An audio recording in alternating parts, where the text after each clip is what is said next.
Hello guys and welcome in my episode of Thoughts about Power Rangers Beast Morphers. This time with a lot of less footage from the episode itself because Hasbro copyright claimed the last one. I understand why they did it, even though I think it counted as fair use. I'm sorry, I'm new to it. But okay, I re-uploaded it, then they copyright struck it again. Just let it be. Though I'm going to simply use normal clips, okay? So yeah, it's simply me, you, and a note about the episode number 2 called Evox's Revenge, I think. So in this episode we get some more talk about the morphing grid. We get the introduction of a new villain. We get the introduction of the Beast Bots, the adaptation of Badroids, and the show off of Zords. But I'm going to talk about it later, since I have my notes in kind of like the way the episode goes. So from what I remember, yeah, I'm so sorry for from being kind of late on making a talk about this episode, but I had a pretty rough week, so please don't hurt me that much. From what I remember, we start the episode with Rangers simply being shown off their new equipment, and the comedy duo. They actually are pretty funny again. From the remember, they do like some stuff with a taser, and they accidentally shock themselves, because they are supposed to show off how to shock somebody else. And it is actually pretty important to the episode because it's called back later. Mm, and the first few minutes is simply a gigantic toy commercial. All of the Rangers like walk through the equipment. They show off like the Zords, which are pretty cool, and of course they're in the nearest toy store near you. But I'm simply going to talk about all the stuff later. Beast bots are also pretty cool. I'm going to get into the deep of them later. And the new bad guy, as I mentioned, is named Scrozzle. He is an original character for Power Rangers Beast Morphers, but he kinda is adapted from original Enters in Go Buster as the guy who creates the monsters, and he uses some parts from Dark Doctor Mavro from the Tokuja X Ninja movie in Sand Island. He creates the bad guys in this episode, and the first monster we have is actually adaptation of Pyroid, who is named Cyclotron. And it's pretty weird, since Tyroid was the fifth monster, at least he appeared in the fifth episode of Tokumei Sentai Go Busters. I wonder why they adapted them out of order. Maybe it was caused by the deterioration of the suit. Like, it's for sure that they wanted a monster that has a big form, because they wanted to show the Zords, the toys. But the first monster who had a big form in Japan was the Blazeroid, from what I remember. Like, I really wonder, maybe, as I said earlier, maybe that suit was simply so deteriorated. Or, now thinking, since the way that created the monsters, they simply like load up virus and morphex into, and they plug it into like everyday things and it mutates. Maybe they didn't have a way of explaining to like sticking a key into a bunch of flames, maybe like a torch. Um, we have like the first true action scene with the mooks. The acro the how can I say it? It's a pretty cool scene. I like all the action and flips. It's pretty weird to say, but yeah. Also, we get to see the first time that the Rangers morph. They use the keys. Like we already knew that the keys will be used for the transformation, um, thanks to the toy, which is a difference from the original Go Busters. Yeah, now talking about the comparison between Go Busters and Beast Morphers, in Japan they didn't have the keys, and since they are using the Japanese toy as the prop, they simply slam the key on the side of, because in Japan the part that is a key barrel was a button to like lift up the goggles.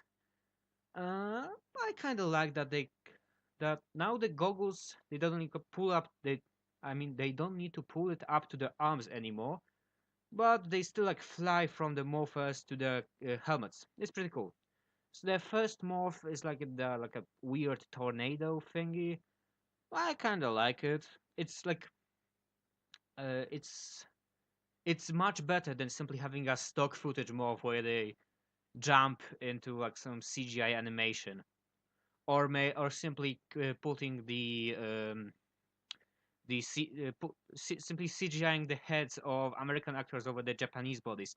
I think that like Ninja Storm did it. I'm not 100% sure.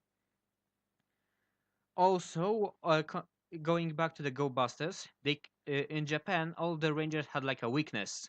The Red Ranger was scared of chickens. Yellow needed to consolidate sweets, and the Blue couldn't um, work too much, overheat as they call it here. They changed it a little. Now Red Ranger is scared of dogs. They explained that Cheetah is a cat and cats are scared of dogs, but that's kind of dumb because cats aren't scared of dogs per se. They're simply scared of any animal that is bigger than him. Like in the scene where uh, during the Megazord fight when Red gets paralyzed by the dog billboard, it makes sense because like a big dog and he's a human. But other than that, uh, they changed the sweets to carrots. Yeah, carrots. Of course, this is simply a cartoon trope that bunnies like carrots or rabbits. But for first, rabbits shouldn't eat too much carrots because they don't have that much substances for them. They're mostly sugar.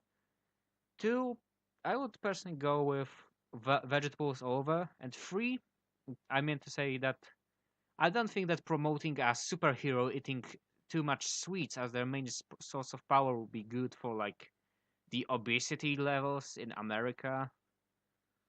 But yeah, from what I remember, even the actress Jacqueline Szczysłowski told that it was kind of like weird and stupid, but never mind. I simply follow her Instagram. And Ravi still has his weakness from the Japanese version. He can't like use up his muscle power too much, or else he goes berserker. The Beast Bots, they're pretty cute. Like they keep the same suits from the Japanese version. I think that they built or like repaired the version of Usada Lettuce to bring them as Smash, the gorilla bot. He is pretty cute. Like I like that he's big and he's supposed to pacify Ravi if he goes berserker. He like hugs him. It's both cute and it makes sense because like the beast boss are supposed to help the rangers in their weaknesses. Jax, who is a bunny with like a New Yorker accent, and like the first thing that I saw it on YouTube, I was like, wait a minute, is Danny DeVito in my Power Rangers? Who put Danny DeVito in my Power Rangers? But now he isn't played by Danny DeVito. And Cruz, who is a forgetful bot. He's kind of based off on a cheetah. He's more like he has like a humanoid mode. Sorry, and like the handlebars. I kind of see a cheetah face maybe, but he also has a bike mode. Yeah, they show like the first thing he does in the show. He shows his personality, which is forgetful, and after this he transforms. Of course, the toy can also do this. And they're played by Smash is played by Charlie McDermott. Jax is played by Emmett Skilton, and Cruz is played by Henderson. If you know, like, you probably know all of these actors since they appeared earlier in Power Rangers series, either as monsters or friends. Like, Carlson plays a lot of Power Rangers characters. Like, he was Boom, like he was the android friend from the last year Power Rangers Ninja Steel. He appeared also in Operation Overdrive. Like, like he, dude, like most of his career was built by Disney and probably from him coming from New Zealand. Um, yeah, as I mentioned, the thyroid got adapted as a monster called Cycle Drone. They didn't change any of his design. I kind of like it.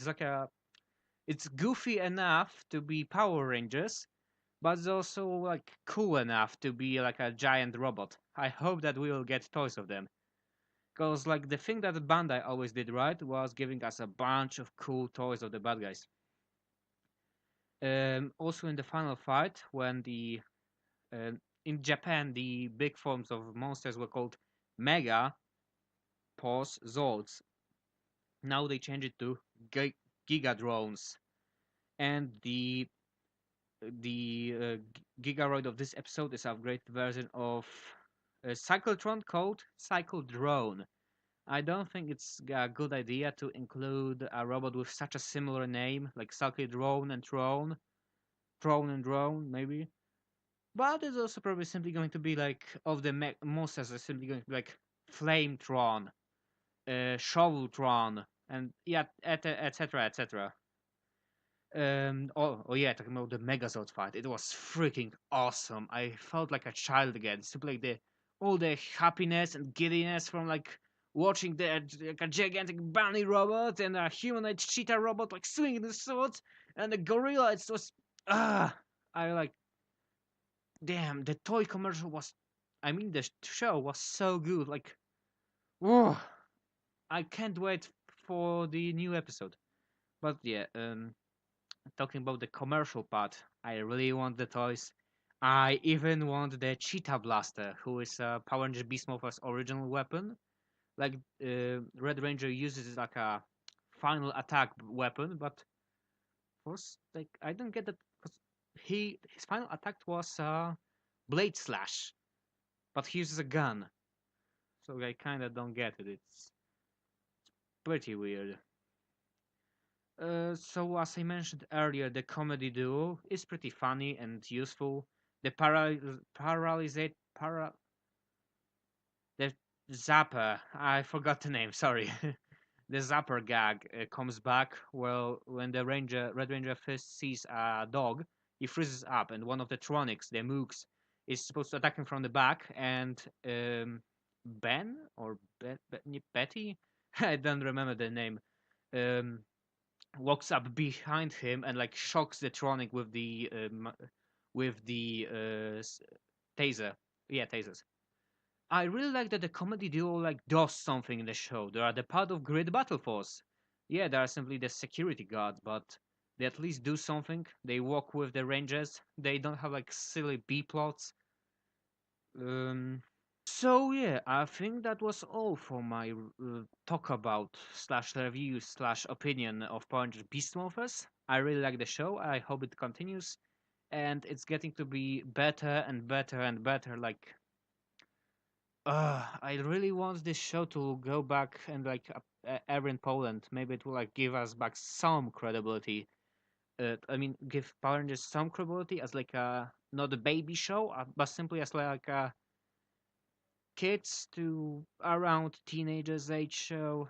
I know I'm simply sounding pretty weird because, well, I simply enjoy it, like a cool action show. So, yeah, that was all that I wanted to say. Remember to like, subscribe, check out all my stuff, and like my Instagram maybe, and see all the links to my social media in the description. And that's it. Bye.